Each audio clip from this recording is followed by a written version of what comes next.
ابتدائی درجات میں زبان کی تعلیم کی کیا اہمیت ہے؟ تو ابتدائی درجات میں زبان کی تعلیم بہت اہم ہے، کیونکہ یہی بچے کی تعلیمی بنیاد تیار کرتی ہے۔ زبان کے ذریعے بچے اپنے خیالات کا اظہار کرنا، دوسروں کو سمجھنا، پڑھنا اور لکھنا سیکھتا ہے۔ اچھی زبان کی مہارت سے دوسری مضامین کو سمجھنے میں آسان ہوتی ہے۔ مطلب اگر آپ ایک زبان کو اچھے سے سیکھ لیتے ہیں، جب تک آپ کو ایک زبان اچھے سے نہیں آتی، آپ دوسری زبان کو سیکھنا امپاسبل ہے۔ اگر آپ کو ایک زبان بہت اچھے سے آتی ہے تو آپ ایزیلی دوسری زبان کو بھی سیکھ سکتے ہیں۔ زبان کی شکلیں کون سی ہیں؟ زبان کی بنیادی طور پر دو شکلیں ہیں، ایک تقریری زبان، ایک تحریری زبان۔ تقریری زبان کسے کہتے ہیں؟ تو زبان کی وہ شکل جس میں انسان بول کر اپنے خیالات، جذبات اور معلومات دوسروں تک پہنچاتا ہے، اسے تقریری زبان کہلاتی ہے، جیسے گفتگو کرنا، تقریر کرنا، بحث اور سوال جواب کرنا۔ اور تحریری زبان کسے کہتے ہیں؟ زبان کی وہ شکل جس میں خیالات، جذبات اور معلومات کو لکھ کر دوسروں تک پہنچایا جاتا ہے، اسے تحریری زبان کہلاتی ہے۔ مضمون، خط، کتاب، کہانی اور اخبار، جیسے چیٹنگ کرنا، یہ بھی ایک ہم لوگ کا تحریری زبان ہے۔ اور تقریری اور تحریری زبان میں فرق بیان کریں۔ یہاں پر بہت اچھے سے فرق بھی لکھا ہوا ہے، آپ لوگ اسے ریڈ آؤٹ کر لیجیے۔ اوکے،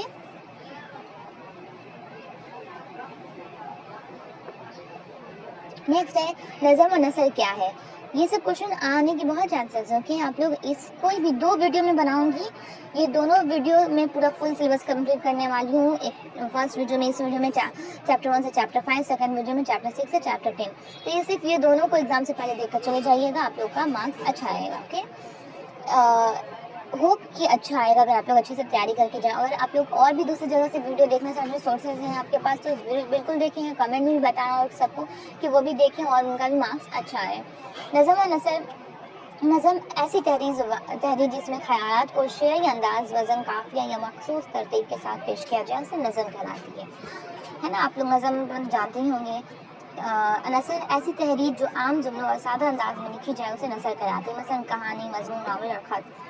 سوال نمبر 16، زبان اور معاشرے کا کیا تعلق ہے؟ زبان اور معاشرے ایک دوسرے سے گہرا تعلق رکھتے ہیں۔ انسان معاشرے میں رہ کر زبان سیکھتا ہے اور زبان کے ذریعے دوسروں سے رابطہ قائم کرتا ہے۔ زبان کے ذریعے معاشرے کی ثقافت، روایات، اقدار اور خیالات ایک نسل سے دوسری نسل تک منتقل ہوتے ہیں۔ بچے کے زبان سیکھنے میں گھر کا کیا کردار ہے؟ گھر بچے کی زبان سیکھنے کا پہلا مقام ہے۔ بچہ والدین اور خاندان کے افراد کو سن کر الفاظ اور جملے سیکھتا ہے۔ گھر کا ماحول، گفتگو اور زبان بچے کی زبان کی نشوار پر گہرا اثر ڈالتے ہیں۔ سوال نمبر 18 ہے، زبان سیکھنے میں استاد کا کیا کردار ہے؟ استاد بچوں کو صحیح تلفظ، الفاظ، جملے پڑھنے اور لکھنے کی مہارت سکھاتا ہے۔ استاد کو چاہیے کہ بچوں کو زیادہ سے زیادہ بولنے، سننے، پڑھنے اور لکھنے کے مواقع فراہم کریں اور دوستانہ ماحول پیدا کریں۔ سوال نمبر 19، زبان کی تعلیم کی بنیادی مقاصد کیا ہے؟ زبان کی تعلیم کی بنیادی مقاصد یہ ہیں: سننے کی صلاحیت پیدا کرنا، صحیح بولنے کی صلاحیت پیدا کرنا، پڑھنے کی مہارت پیدا کرنا، لکھنے کی مہارت پیدا کرنا، خیالات کا مؤثر اظہار سکھانا، دوسروں کے خیالات کو سمجھنے کی صلاحیت پیدا کرنا۔ سوال نمبر 20، زبان کی 4 بنیادی ہنر کون سے ہیں؟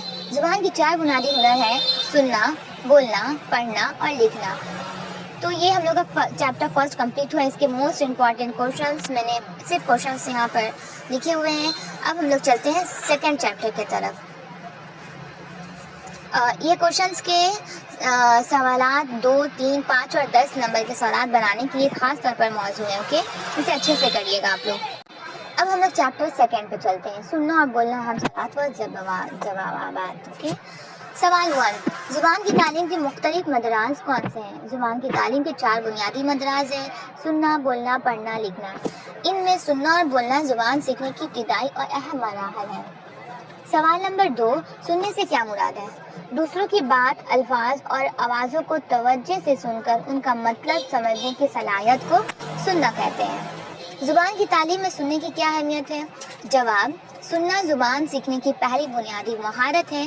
بچے دوسروں کو سن کر الفاظ، جملے، تلفظ اور زبان کا استعمال سیکھتے ہیں۔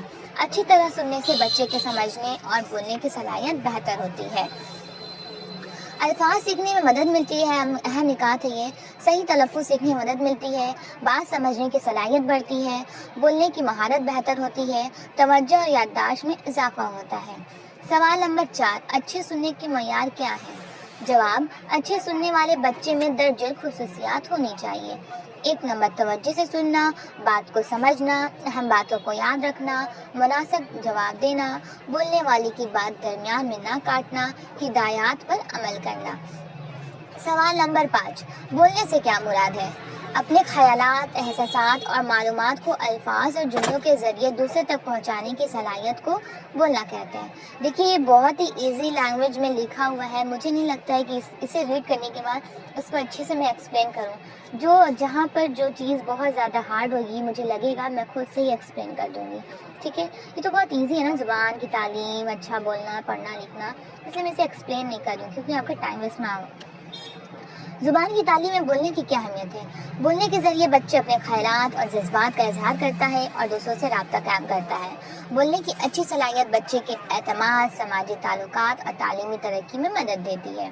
سوال نمبر 7، اچھے بولنے کا معیار کیا ہے؟ جواب: اچھے بولنے کا معیار یہ ہے: الفاظ کا صحیح تلفظ، وجہ اور صاف آواز، درست اور جملوں کا استعمال، مناسب رفتار سے بولنا، موضوع کے مطابق بات کرنا، اعتماد کے ساتھ اظہار کرنا۔ سوال نمبر 8، املا کسے کہتے ہیں؟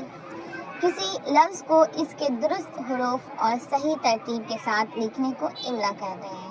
مثال: استاد کسی لفظ کو بولنے اور طالب علم اسے طریقے سے لکھے، جیسے ڈکٹیشن۔ املا مطلب ڈکٹیشن۔ سوال نمبر 9، زبان کی تعلیم میں املا کی کیا اہمیت ہے؟ املا بچوں کو الفاظ صحیح لکھنا سکھاتا ہے، اس سے لکھنے کی مہارت، الفاظ کا علم اور زبان کی درستگی بہتر ہوتی ہے۔ سوال نمبر 10، بات چیت سے کیا مراد ہے؟ 2 یا 2 سے زیادہ افراد کے درمیان خیالات، معلومات اور احساسات کا زبانی تبادلہ بات چیت کہلاتا ہے۔ سوال نمبر 11، زبان سیکھنے میں بات چیت کی کیا اہمیت ہے؟ بات چیت کے ذریعے بچوں کو اپنے خیالات کا اظہار کرنے اور دوسروں کی بات سمجھنے کا موقع ملتا ہے۔ اس سے ان کے بولنے کی مہارت، اعتماد اور سماجی صلاحیتوں میں اضافہ ہوتا ہے۔ سوال نمبر 12، نظم خوانی کیا ہے؟ نظم کو مناسب تلفظ، لہجے، آواز اور روانی کے ساتھ پڑھنے کو نظم خوانی کہتے ہیں۔ سوال نمبر 13، نظم خوانی کے فوائد کیا ہے؟ نظم خوانی سے صحیح تلفظ کی مشق ہوتی ہے، آواز اور لہجے میں بہتری آتی ہے، روانی سے پڑھنے کی صلاحیت بڑھتی ہے، بچوں میں اعتماد پیدا ہوتا ہے، ادبی ذوق پیدا ہوتا ہے۔ سوال نمبر 14، قصہ خوانی کیا ہے؟ کہانی یا قصے کو مناسب آواز، لہجے، جذبات اور روانی کے ساتھ بیان یا پڑھنے کو قصہ خوانی کہتے ہیں۔ سوال نمبر 15، قصہ خوانی کی زبان کی تعلیم میں کیا اہمیت ہے؟ قصہ خوانی بچوں کو دلچسپ انداز میں زبان سیکھنے کا موقع فراہم کرتی ہے۔ اس سے بچوں کے سننے، بولنے اور سمجھنے کی صلاحیت بہتر ہوتی ہے اور ان کے الفاظ کے ذخیرے میں اضافہ ہوتا ہے۔ سوال نمبر 16، تلفظ کسے کہتے ہیں؟ جواب: کسی لفظ کے حروف اور آوازوں کو صحیح انداز میں ادا کرنے کو تلفظ کہتے ہیں۔ سوال نمبر 17، صحیح تلفظ کی کیا اہمیت ہے؟ جواب: صحیح تلفظ سے بات واضح اور قابل فہم ہوتی ہے۔ اسے زبان کی درست ادائیگی، مؤثر گفتگو اور بہتر ابلاغ میں مدد ملتی ہے۔ سوال نمبر 18، بچوں میں صحیح تلفظ پیدا کرنے کے لیے استاد کیا کر سکتا ہے؟ جواب: استاد کو چاہیے کہ خود الفاظ کا صحیح تلفظ کرے، بچوں سے الفاظ کی تکرار کروائے، مشکل الفاظ کی بار بار مشق کروائے، نظم خوانی اور قصہ خوانی کروائے، بچوں کی غلطیوں کی اصلاح نرمی سے کرے۔ سوال نمبر 19، بحث و مباحثہ کیا ہے؟ کسی موضوع پر 2 یا 2 سے زیادہ افراد کا اپنے خیالات، دلائل اور آراء کا منظم انداز میں تبادلہ کرنا بحث و مباحثہ ہے۔ بحث و مباحثہ مطلب ڈیبیٹ کرنا۔ سوال نمبر 20، زبان کی تعلیم میں بحث و مباحثہ کی کیا اہمیت ہے؟ بحث و مباحثہ بچوں کو اپنے خیالات واضح انداز میں بیان کرنے کا موقع دیتا ہے۔ اس سے ان کے بولنے، سننے، سوچنے اور دلیل دینے کی صلاحیت بہتر ہوتی ہے۔ فوائد کیا ہے اس کے؟ خود اعتمادی میں اضافہ ہوتا ہے، مطلب کانفیڈنس، بولنے کی مہارت میں بہتری، دوسروں کی بات سننے کی عادت، منطقی سوچ کی ترقی اور الفاظ کے ذخیرے میں اضافہ۔ سوال نمبر 21، سننے اور بولنے کا آپس میں کیا تعلق ہے؟ سننا اور بولنا ایک دوسرے سے گہرا تعلق رکھتے ہیں۔ بچہ پہلے دوسروں کو سن کر الفاظ، جملے اور تلفظ سیکھتا ہے، پھر انہی کو استعمال کر کے بولنا سیکھتا ہے۔ اس لیے اچھی سماعت اچھی تقریری صلاحیت کی بنیاد ہے۔ سوال نمبر 22، استاد زبان کے بولنے اور سننے کی مہارت کیسے پیدا کر سکتا ہے؟ استاد بچوں کو مختلف سرگرمیوں میں شامل کر سکتا ہے، مثلاً کہانی سنانا، نظم خوانی، سوال جواب، گفتگو، بحث و مباحثہ، کردار ادا کرنا، تصویر دیکھ کر بات کرنا، الفاظ اور جملوں کی مشق۔ آپ لوگ دیکھ سکتے ہیں سوال کیسا رہ رہا ہے اور جواب کس طرح سے لکھا جا رہا ہے، یہ بھی اچھے سے دیکھیں، بہت ضروری ہے۔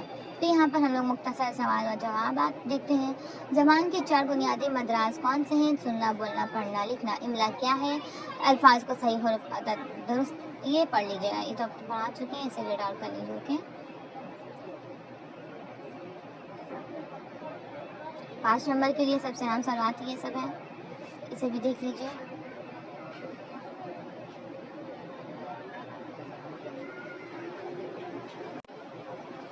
اب ہم لوگ چیپٹر 3 پر چلتے ہیں، پڑھنا۔ پڑھنے سے کیا مراد ہے؟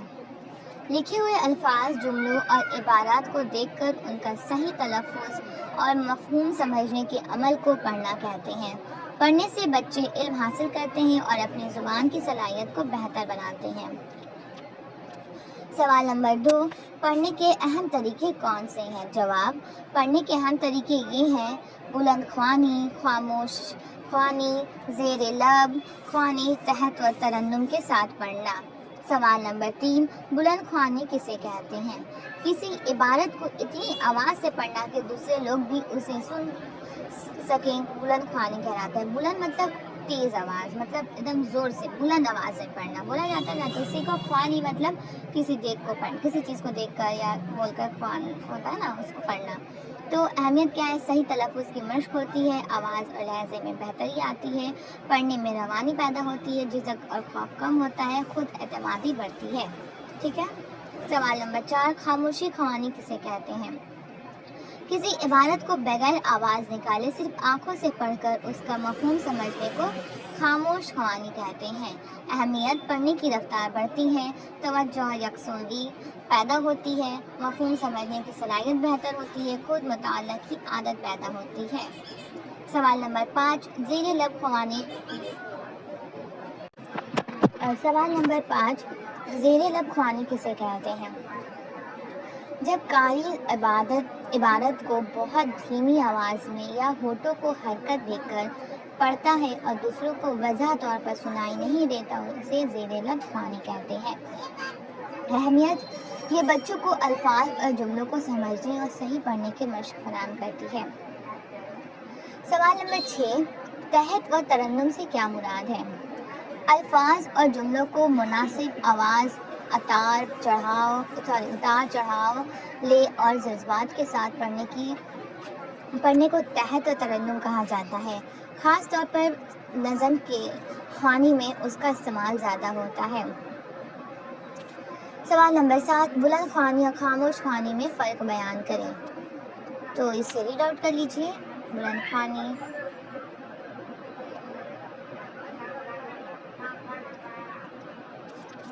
سوال نمبر 8، نثر اور نظم میں کیا فرق ہے؟ نثر عام جملوں میں لکھی جانے والی تحریر کو نثر کہتے ہیں، جسے کہانی، مضمون اور خط۔ نظم شعری انداز میں لکھی جانے والی تحریر کو نظم کہتے ہیں۔ اس میں عموماً لے، قافیہ، وزن اور جذبات کا استعمال ہوتا ہے۔ سوال نمبر 9، مختلف اسباق کے مضامین کا علم کیوں ضروری ہے؟ مختلف اسباق کے موضوعات سے واقفیت بچے کو عبارت سمجھنے میں مدد دیتی ہے۔ اس سے بچے کے علم میں اضافہ، الفاظ کے ذخیرے میں وسعت اور مختلف موضوعات کے بارے میں سمجھ پیدا ہوتی ہے۔ سوال نمبر 10، نثر اور نظم کے مفاہیم سے واقفیت سے کیا مراد ہے؟ نثر یا نظم پڑھنے کے بعد اس کے مرکزی خیال، اہم نکات، الفاظ، جذبات اور پیغام کو سمجھنا اس کے مفاہیم سے واقفیت کہلاتا ہے۔ سوال نمبر 11، سبق کی تجزیاتی تبصرے سے کیا مراد ہے؟ کسی سبق کو غور سے پڑھ کر اس کے موضوع، مرکزی خیال، اہم نکات، زبان، الفاظ، پیغام اور تعلیمی مقاصد کا جائزہ لینا تجزیاتی تبصرہ کہلاتا ہے۔ سوال نمبر 12، درسی اسباق کے تجزیاتی تبصرے کی کیا اہمیت ہے؟ جواب، تجزیاتی تبصرے سے استاد کو سبق کی نوعیت، مقصد، مشکل حصوں اور بچوں کی ضروریات سمجھنے میں مدد ملتی ہے۔ اس کے ذریعے استاد بہتر تدریسی طریقہ اختیار کر سکتا ہے۔ سوال نمبر 13، لغت کا زبان کی تعلیم میں کیا استعمال ہے؟ جواب، لغت کے ذریعے بچے نئے الفاظ کے معنی، تلفظ، املا اور استعمال کے بارے میں معلومات حاصل کر سکتے ہیں۔ اس سے ان کے الفاظ کے ذخیرے میں اضافہ ہوتا ہے۔ سوال نمبر 14، انٹرنیٹ کے پڑھنے کے تعلیم میں کیا استعمال ہے؟ انٹرنیٹ کے ذریعے طلباء مختلف موضوعات پر اضافی معلومات، مضامین، کہانیاں، تصاویر اور تعلیمی مواد حاصل کر سکتے ہیں۔ اس سے ان کی تحقیق اور خود مطالعہ کی صلاحیت بہتر ہوتی ہے۔ یہ سب امپورٹنٹ کوشچنس آنسر ہیں، آپ لوگوں کو اس کو پڑھ کر ایک بار تو جانا ہی جانا ہے۔ سوال نمبر 5، لغت اور انٹرنیٹ علمی صلاحیت کی ترقی میں کیسے مددگار ہے؟ لغت اور انٹرنیٹ طلباء کو خود معلومات تلاش کرنے کو موقع دیتی ہے۔ اس سے نئے الفاظ سیکھتے ہیں، معلومات میں اضافہ ہوتا ہے، تحقیق پہ عادت پیدا ہوتی ہے، خود مطالعہ کی صلاحیت بڑھتی ہے، تنقیدی اور تجزیاتی سوچ کی ترقی ہوتی ہے۔ سوال 16، درسی کتاب کی اسباق کے تعلیم میں تجزیاتی تبصرے کا استعمال کیسے کیا جاتا ہے؟ استاد سبق پڑھنے سے پہلے اس کے موضوع، مرکزی خیال، مشکل الفاظ، اہم نکات اور تعلیمی مقاصد کی تجزیہ کرے، پھر اس کے مطابق سوال جواب، گفتگو، بلند خوانی، خاموش خوانی اور دیگر سرگرمیوں کا استعمال کرے۔ سوال 17، پڑھائی کے لیے ماحول سازی سے کیا مراد ہے؟ ایسا پرسکون، صاف، منظم اور دلچسپ ماحول تیار کرنا جس میں بچے آسانی سے پڑھ سکیں، پڑھائی کے لیے ماحول سازی کہلاتا ہے۔ پڑھائی کے لیے اچھے ماحول کی کیا خصوصیات ہونی چاہیے؟ ایک اچھے مطالعاتی ماحول میں مناسب روشنی ہو، شور کم ہو، صاف اور آرام دہ جگہ ہو، کتابیں آسانی سے دستیاب ہوں، بچوں کے لیے مناسب نشست کا انتظام ہو، پڑھنے کے لیے مناسب وقت دیا جائے، بچوں کو آزادانہ مطالعے کی ترغیب دی جائے۔ سوال نمبر 19، لائبریری کے پڑھنے کے تعلیم میں کیا اہمیت ہے؟ لائبریری بچوں میں کتابیں پڑھنے اور خود مطالعہ کرنے کی عادت پیدا کرتی ہے۔ یہاں مختلف موضوعات کی کتابیں دستیاب ہوتی ہیں جن سے بچوں کے علم، زبان، الفاظ کے ذخیرے اور مطالعے کی صلاحیت میں اضافہ ہوتا ہے۔ سوال نمبر 20، بچوں میں پڑھنے کی عادت پیدا کرنے کے لیے استاد کیا کر سکتا ہے؟ یہ بہت امپورٹنٹ کوشچن ہے، اس کو اچھے سے کرنا ہے، اوکے؟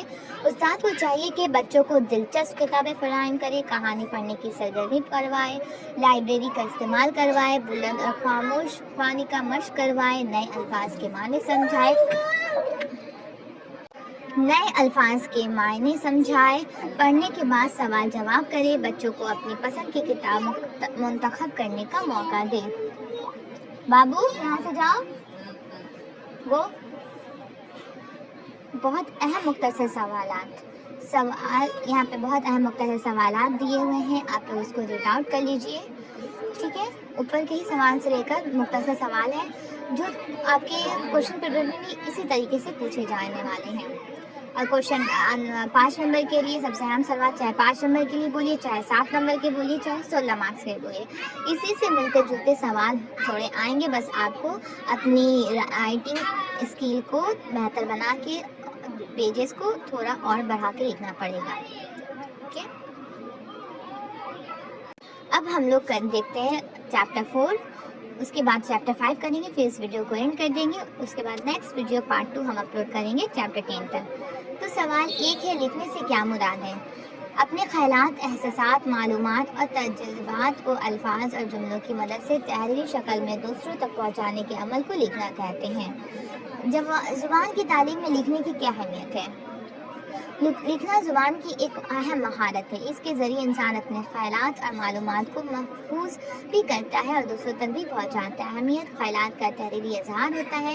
علم کو محفوظ کیا جا سکتا ہے. پڑھنے اور زبان سمجھنے کی صلاحیت بہتر ہوتی ہے. تخلیقی صلاحیت میں اضافہ ہوتا ہے. تعلیمی کامیابی میں مدد ملتی ہے. روزمرہ اور عملی زندگی میں رابطہ قائم کرنے میں آسانی ہوتی ہے.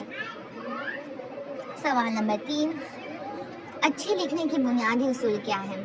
اچھی تحریر کے اہم اصول یہ ہیں: خیالات واضح ہو، جملے درست اور بامعنی ہوں، الفاظ کا صحیح استعمال ہو، املا درست ہو، رموز و اوقاف کا مناسب استعمال ہو، تحریر صاف اور منظم ہو، موضوع کے مطابق زبان استعمال کی جائے. جملے کی ترکیب سے کیا مراد ہے؟ جملے میں موجود الفاظ کو ان کی باہمی تعلق اور گرامری کردار کے لحاظ سے پہچاننے اور ان کی ترتیب کو سمجھنے کے عمل کو ترکیب جملہ کہتے ہیں. سوال 5 ہے. جملے کی تحلیل سے کیا مراد ہے؟ تو کسی جملے کو اس کے مختلف اجزاء میں تقسیم کر کے ہر جزو کی نوعیت اور کام کو سمجھنا جملے کی تحلیل کہلاتا ہے. مثال: علی کتاب پڑھتا ہے. اس جملے میں علی فاعل ہے، کتاب مفعول ہے، پڑھتا ہے فعل ہے. تو لکھنے کی مختلف صورتیں کون سی ہیں؟ لکھنے کی مختلف صورتیں یہ ہیں: عرضی نویسی، مجموع نویسی، خطوط نویسی، دعوت نامہ، خبر نگاری، نوٹس، پوسٹر نویسی. سوال 7 ہے. عرضی نویسی کیا ہے؟ عرضی نویسی کسی افسر، استاد، ادارے یا متعلقہ شخص کو اپنی درخواست، ضرورت یا مسئلے کے حل کے لیے باقاعدہ تحریری درخواست دینا عرضی نویسی کہلاتا ہے. سوال 8 ہے. مضمون نویسی کیا ہے؟ کسی خاص موضوع پر اپنے خیالات، معلومات اور دلائل کو ترتیب کے ساتھ تحریری شکل میں پیش کرنا مضمون نویسی کہلاتا ہے. اچھے مضمون کے حصے تحمید، اصل موضوع اور اختتام ہیں. خطوطی نویسی کیا ہے؟ اپنے خیالات، معلومات یا جذبات کو کسی شخص تک تحریری شکل میں پہنچانے کے لیے خط لکھنے کو خطوط نویسی کہتے ہیں. خط عام طور پر 2 قسم کے ہوتے ہیں: رسمی خط، غیر رسمی خط. دعوت نامہ کیا ہے؟ دعوت نامہ کسی تقریب، پروگرام یا خاص موقع پر کسی شخص کو شرکت کے لیے مدعو کرنے والے تحریر کو دعوت نامہ کہتے ہیں. مدعو مطلب ہوتا ہے بلانا، دعوت دینا. دعوت نامے میں عموماً موقع، تاریخ، وقت اور مقام کی معلومات دی جاتی ہیں. سوال 11. خبر نگاری کیا ہے؟ کسی واقعے یا اہم واقعے کے صحیح، مختصر اور واضح معلومات کو تحریری شکل میں پیش کرنا خبر نگاری کہلاتا ہے. اچھی خبر میں عموماً یہ معلومات شامل ہوتے ہیں: کیا، کب، کہاں اور کون اور کیسے. سوال 12. نوٹس کیا ہے؟ کسی ضروری اطلاع یا پیغام کو مختصر اور واضح تحریری شکل میں لوگوں تک پہنچانے کو نوٹس کہتے ہیں. پوسٹر کیا ہے؟ کسی پیغام، اطلاع، اعلان یا عوامی آگاہی کو مختصر، نمایاں اور دلکش انداز میں پیش کرنے والی تحریر کو پوسٹر کہتے ہیں. املا کسے کہتے ہیں؟ ڈکٹیشن کو کہتے ہیں. بچوں کو املا میں کن مسائل کا سامنا ہوتا ہے؟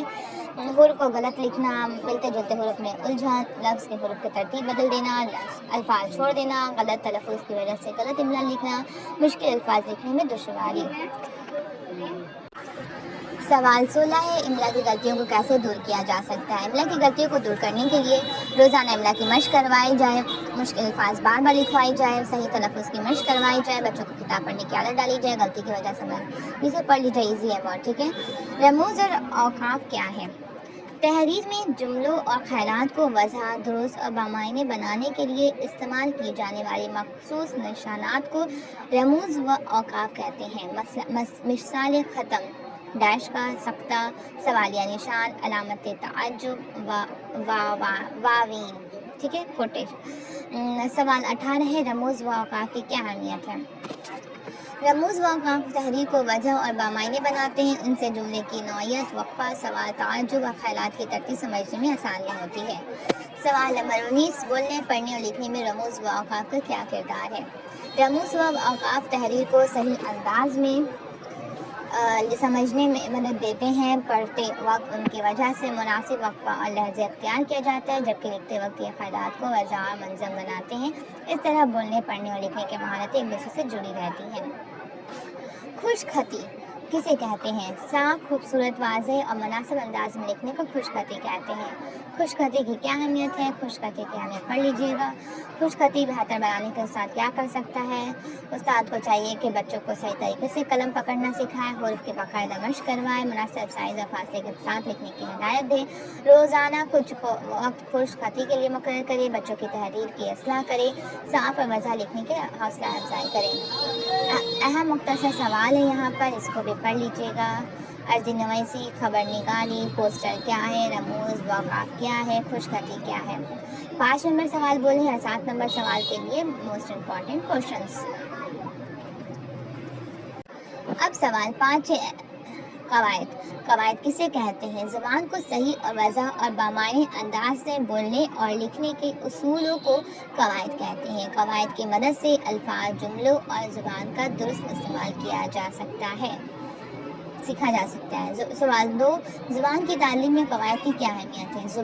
قواعد زبان کو درست طریقے سے بولنے اور لکھنے میں مدد دیتی ہے. اس سے طلباء کو الفاظ، جملوں، فعل، اسم اور دوسرے اجزاء کو صحیح استعمال سیکھنے میں مدد ملتی ہے. اہمیت: زبان کی درستگی بہتر ہوتی ہے، جملے صحیح بنانا آتا ہے، املا اور تلفظ بہتر ہوتا ہے، تحریر اور واضح بامعنی ہوتی ہے، زبان کے اصول سمجھنے میں مدد ملتی ہے. رموز و اوقاف، حرکات و سکنات. رموز و اوقاف کیا ہے؟ تحریر میں وقفہ جو بتائے تھے، یہ سب جو نشان یوز ہوتا ہے اسے رموز و اوقاف کہتے ہیں. حرکات و سکنات کیا ہے؟ عربی و اردو الفاظ کے صحیح تلفظ اور ادائیگی کو واضح کرنے کے لیے استعمال ہونے والی علامات کو حرکات و سکنات کہتے ہیں. کیسے یہ حرکات ہوتی؟ حرکات مطلب جو علی با تا سا جو ہوتا ہے اس پر جو اگر زبر زیر پیش آ جائے تو اس کو ہم لوگ حرکات کہتے ہیں. ٹھیک ہے. اور ززم سکون حرف کو ساکن ظاہر کرتا ہے. مطلب جس حرف پر ززم کا ایک نشان ایسے گول سا ہوتا ہے، پیش ٹائپ کا، الٹا پیش، اسے ہم لوگ ززم کہتے ہیں. فاعل، فعل اور مفعول. فاعل کسے کہتے ہیں؟ جملے میں کام کرنے والے شخص یا چیز کو فاعل کہتے ہیں. جیسے یہ ناؤن ہو گیا. مثال: علی کتاب پڑھتا ہے. اس جملے میں علی فاعل ہے کیونکہ کام علی کر رہا ہے. فعل کسے کہتے ہیں؟ جملے میں کسی کام کے کرنے یا ہونے کو ظاہر ہونے والے لفظ کو فعل کہتے ہیں. جیسے علی کتاب پڑھتا ہے، یہاں پڑھتا ہے فعل ہے یعنی کہ ورب. مفعول کسے کہتے ہیں؟ جس شخص یا چیز پر فعل کا اثر پڑے اسے مفعول کہتے ہیں. مطلب علی کتاب پڑھتا ہے، یہاں کتاب مفعول ہے. ٹھیک ہے. فاعل، فعل اور مفعول کو مثال سے سمجھائیے. جملہ: احمد نے خط لکھا، تو احمد فاعل، لکھا فعل، خط مفعول. یاد رکھنے کا آسان طریقہ: کام کرنے والا فاعل، کام کرنا فعل، جس پر کام ہو مفعول. فعل کی اقسام. فعل کی اہم اقسام کون سی ہیں؟ فعل کی اہم اقسام یہ ہے: فعل ماضی، فعل حال، فعل مستقبل. جو کام گزرے ہوئے زمانے میں ہوا، فعل ماضی. فعل حال جو کام موجودہ زمانے میں ہو رہا ہے. فعل مستقبل جو کام آنے والے زمانے میں ہوگا. ٹھیک ہے. اسم کی اقسام. اسم کسے کہتے ہیں؟ کسی شخص، جگہ، چیز، جانور یا کیفیت کے نام کو اسم کہتے ہیں. اسم مطلب ناؤن. اسم کے اہم اقسام کون سے ہیں؟ اسم کے اہم اقسام یہ ہیں: اسم ذات، اسم صفت، اسم کیفیت، اسم معرفہ، اسم نکرہ. اسم ذات کیا ہے؟ کسی شخص، جانور، جگہ یا چیز کے نام کو اسم ذات کہتے ہیں. مثال: احمد، کتاب، گھوڑا، دہلی. اسم صفت مطلب وہ لفظ جو کسی شخص یا چیز کی خوبی، برائی یا خصوصیت بیان کرے اسے اسم صفت کہتے ہیں. جیسے مثال: اچھا لڑکا، خوبصورت پھول، بہادر سپاہی. اسم کیفیت کسی حالت، کیفیت یا احساس کے نام کو اسم کیفیت کہتے ہیں. مثال: خوشی، غمی، بہادری، خوبصورتی. جملے کی اقسام. جملے کسے کہتے ہیں؟ الفاظ کے ایسا مجموعہ جو مکمل مفہوم ظاہر کرے جملہ کہلاتا ہے. مثال: علی اسکول جاتا ہے. جملے کی اہم اقسام کون سی ہیں؟ مفہوم کے اعتبار سے جملے کی اہم اقسام یہ ہیں: جملہ خبریہ، جملہ استفہامیہ، جملہ امریہ، جملہ نتائیہ، جملہ تعزیہ. سوال 7: جملہ خبریہ کیا ہے؟ جس جملے میں کسی بات کی خبر یا اطلاع دی جائے اسے جملہ خبریہ کہتے ہیں. مثال: آج موسم اچھا ہے. جملہ استفہامیہ کیا ہے؟ جس جملے میں سوال پوچھا جائے اسے جملہ استفہامیہ کہتے ہیں۔ مثال، تم کہاں جا رہے ہو؟ جملہ امریہ کیا ہے؟ جس جملے میں حکم، درخواست یا ہدایت دی جائے اسے جملہ امریہ کہتے ہیں۔ مثال، کتاب کھولو۔ جملہ ندائیہ کیا ہے؟ جواب، جس جملے میں کسی کو پکارا جائے اسے جملہ ندائیہ کہتے ہیں۔ مثال، اے دوست یہاں آؤ۔ جملہ تعزیہ کیا ہے؟ جس جملے میں حیرت نوشی، غم یا تعجب کا اظہار ہو اسے جملہ تعزیہ کہتے ہیں۔ مثال، واہ کیا خوبصورت منظر ہے۔ قواعد کی ترکیب و تحلیل۔ ترکیب، جملہ سے کیا مراد ہے؟ جملے کی مختلف الفاظ اور اجزاء کے باہمی نسبت اور ان کے گرامری کردار کو واضح کرنا ترکیب جملہ کہلاتا ہے۔ مثال، احمد نے کتاب پڑھی۔ احمد فاعل، نے علامت فاعل، کتاب مفعول، پڑھی فعل۔ تجزیہ، جملہ سے کیا مراد ہے؟ کسی جملے کو اس کے مختلف اجزاء میں تقسیم کر کے ہر لفظ کے نوعیت اور کام کو سمجھنا تجزیہ جملہ کہلاتا ہے۔ اس بات میں قواعد کے درجہ بندی کیوں ضروری ہے؟ اس بات میں موجود قواعد کو درجہ وار ترتیب دینے سے استاد کو یہ سمجھنے میں آسانی ہوتی ہے کہ کسی جماعت کے بچوں کو کون سا قواعدی تصور سکھانا ہے۔ اس سے تدریس منظم اور بچوں کی عمر و ذہنی سطح کے مطابق ہو جاتی ہے۔ بہت اہم مختصر سوالات۔ فاعل کیا ہے؟ فعل کیا ہے؟ مفعول کیا ہے؟ اسم کیا ہے؟ فعل کی 3 بنیادی اقسام کیا ہے؟ جملہ کیا ہے؟ جملہ استفہامیہ کیا ہے؟ حرکات کون سی ہیں؟ 5 نمبر یا 7 نمبر کے اہم سوالات۔ تو آج کے ویڈیو میں بس اتنا ہی۔ ایک سیکنڈ آپ لوگ دیکھ لیجیے، نیکسٹ پارٹ 2 ویڈیو میں ہم لوگ چیپٹر 6 سے چیپٹر 10 تک کرنے والے ہیں۔ اوکے، تو آپ لوگ ویڈیو تک بنے رہیے گا، ویڈیو کو بالکل اسکپ نہیں کیجیے گا۔ تو چلیے نیکسٹ ویڈیو کا ویٹ کیجیے، وہ بھی جلد ہم اپلوڈ کر دیں گے۔ پلیز کمنٹ کر کے بتائیے نیکسٹ ویڈیو اپلوڈ کروں یا نہ کروں، اور آپ لوگوں کو ویڈیو سے فائدہ ہوئی کہ نہیں، اور آپ لوگ کیا پریپریشن کر رہے ہیں اور کیا سبجیکٹ پر چاہیے، اور کیا مطلب اور بہتر کرنے کے لیے کیا چاہیے آپ لوگوں کو، کہاں سے آپ لوگ کیسے کر رہے ہیں، اپنا اچھے سے بتائیے، ٹھیک ہے، کہ دوسرے بچوں کو یہ فائدہ ہو۔ ٹھیک ہے، ملتے ہیں نیکسٹ ویڈیو میں ٹاپک کے ساتھ۔ آج کے لیے اتنا ہے، بائے بائے۔